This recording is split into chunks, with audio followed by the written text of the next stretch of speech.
एक बार की बात है। एक बहुत पुराना गांव था जिसका नाम था सुल्तानपुर। वो एक भूतिया गांव था। वहां के लोग एक चुड़ैल के साए से बहुत परेशान थे।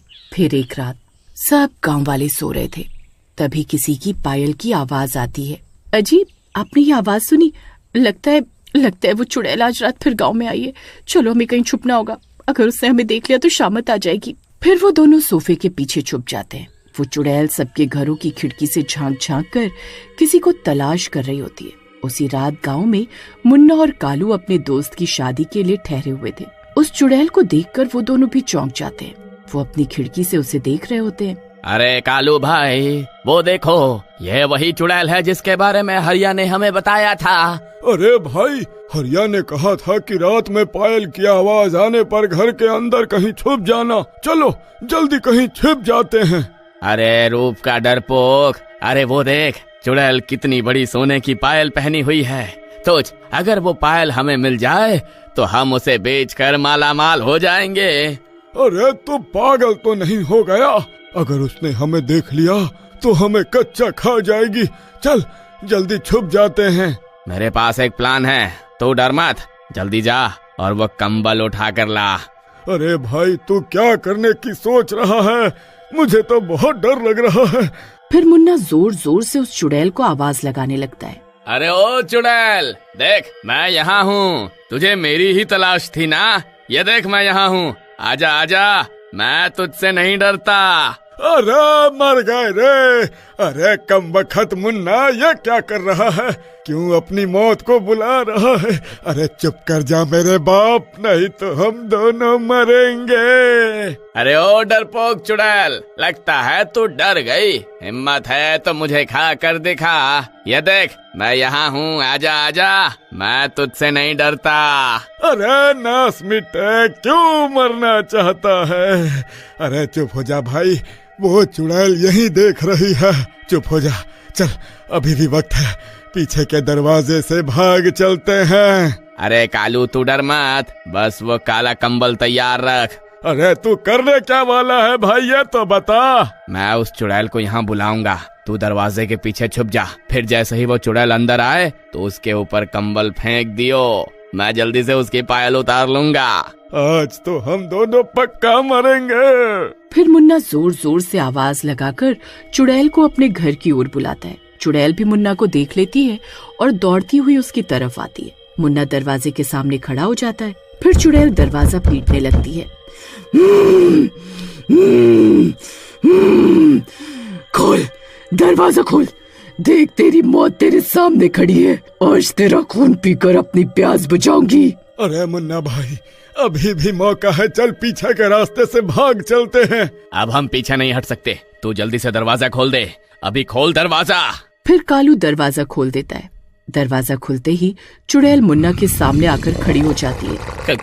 कालू जल्दी से कंबल फेंक। कालू चुड़ैल को देखकर सुन्न हो जाता है। डर के मारे उसकी हालत खराब हो जाती है, उससे हिला भी नहीं जाता। अरे कमबख्त क्या कर रहा है? अरे अपने साथ साथ मुझे भी मरवाना चाहता है क्या? अरे जल्दी से चुड़ैल के ऊपर कंबल फेंक। फिर कालू हिम्मत जुटाकर चुड़ैल के ऊपर कंबल डाल देता है। कंबल डलते ही चुड़ैल को कुछ दिखाई नहीं देता।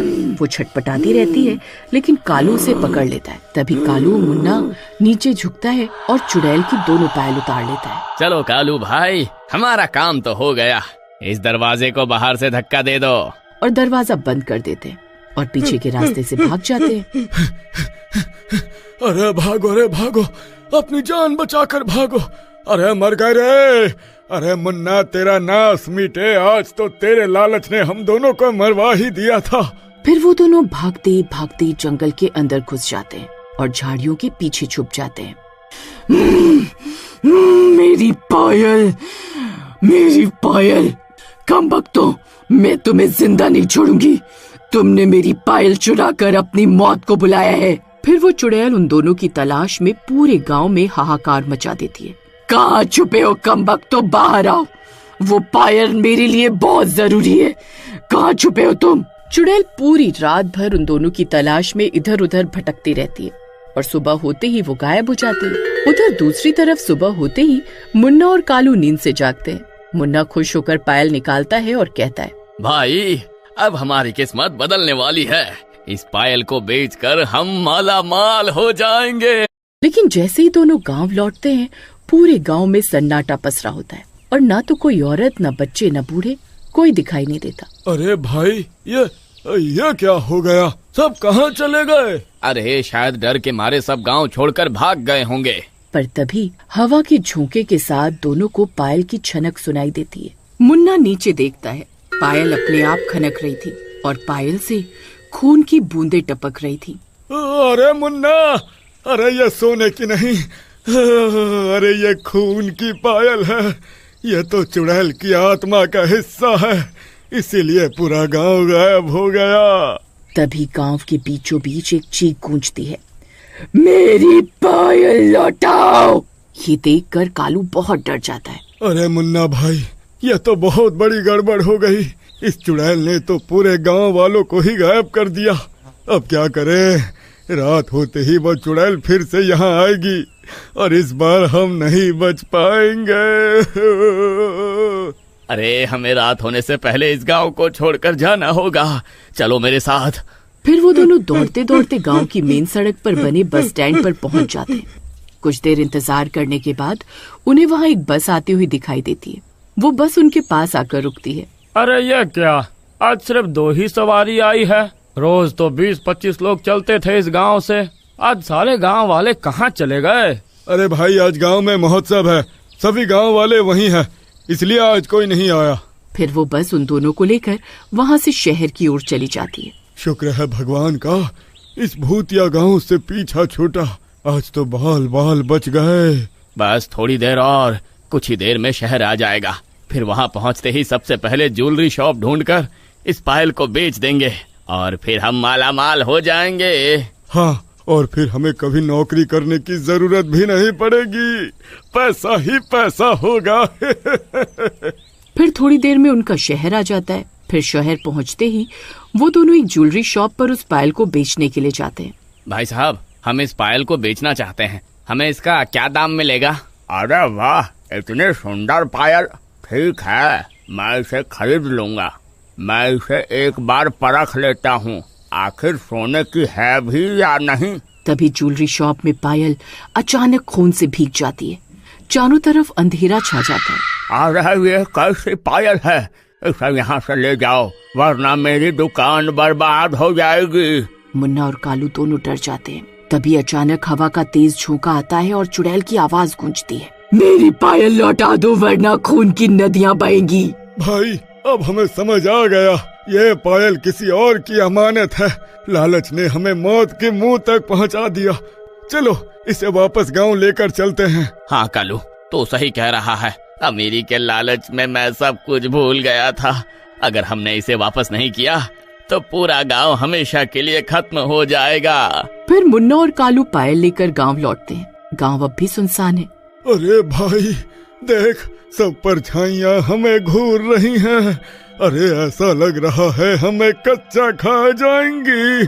कालू भाई, उन परछाइयों की आंखों में मत देखो, बस चुपचाप खड़े रहो, बाकी मैं संभाल लूंगा। ओ चुड़ैल सुन, ये ले तेरी पायल। हमने गलती की लेकिन अब इसे लौटा रहे हैं। चुड़ैल जी, हमें माफ कर दो, हमने आपकी पायल चुराने की हिम्मत की, हमसे गलती हो गई। तभी वो चुड़ैल उनके सामने आकर खड़ी हो जाती है। मुन्ना कांपते हुए पायल जमीन पर रखता है और पायल खनकते हुए चुड़ैल के पैरों में चली जाती है। चुड़ैल जी, हमें माफ कर दो, हमने आपके ऊपर कंबल डालकर आपकी पायल चुरा ली थी। अब हमें अपनी गलती का एहसास है, हमें माफ कर दो। कालू की बात सुनकर चुड़ैल उन्हें माफ कर देती है। अचानक पूरी हवा रुक जाती है। गांव का अंधेरा साफ होने लगता है और अचानक गांव वाले एक एक करके वापस लौट आते हैं। लेकिन चुड़ैल जी, आप रोज इस गांव में किसकी तलाश करती हैं? ये पायल मुझे मेरे पति ने दी थी, लेकिन शादी के कुछ समय बाद उसका दिल किसी और लड़की पर आ गया और एक रात वो मुझे छोड़कर चला गया और उसके गम में मैंने भी अपनी जान दे दी। लेकिन मेरी आत्मा को शांति नहीं मिली, इसलिए मैं रोज अपने पति की तलाश में गांव आती थी। मुझे लगता था शायद एक दिन वो मेरे लिए घर वापस आएगा, इसलिए मैं रोज गांव में आती थी। चुड़ैल को भी असलियत का एहसास होता है। तभी चुड़ैल की पायल भी राख में बदल जाती है। अब मेरे जाने का समय भी आ गया है। तुम दोनों की वजह से मेरा मोह इस पायल से टूटा, इसके लिए मैं तुम दोनों की आभारी रहूंगी। ऐसा बोलकर चुड़ैल गायब हो जाती है और चुड़ैल को भी मुक्ति मिल जाती है।